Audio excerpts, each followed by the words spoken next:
perajin tahu dan tempe Kota Parepare, Sulawesi Selatan, Sulsel, harus memutar otak agar tetap untung di tengah merangkaknya harga kedelai. Saat ini, harga kedelai berada pada kisaran Rp15.000 per kilogram, padahal sebelumnya, harga kedelai per kilogram masih di kisaran Rp13.000. Hal tersebut diutarakan perajin tahu dan tempe bernama Enal saat ditemui tribun-timur.com di tempat usahanya di Cempae, Kelurahan Watang Soreang, Kecamatan Soreang, Parepare, Selasa, 29 April 2025.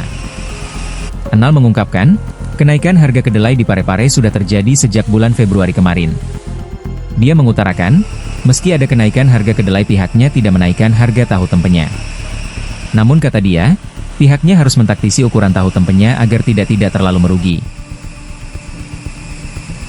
Kedelai itu per kilo itu sampai di 15.000. Sampai di 15.000. Itu Ya. sudah terjadi berapa hari, Pak?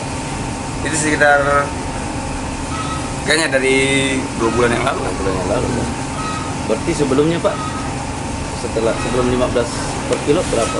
Itu dulu kayaknya 13.000 lebih. Pak, untuk gimana, Pak? Oh, kalau masalah itu tidak. Tidak ya? Ya, Masih tetap harganya? masih tetap. Harga tahu sekarang, Pak, yang jadi sama tempe berapa, Pak? Harga tahu Kalau harga tahu itu 5.000, 5.004. 5.000, Pak. Ya, kalau 10.000 dapat 9. Kalau untuk tempe, Pak? Kalau tempe banyak harga. Ya. Ada yang 5.002, ada 5.001. Itu berbagai ukuran. Iya, berbagai timbangan. Berbagai timbangan.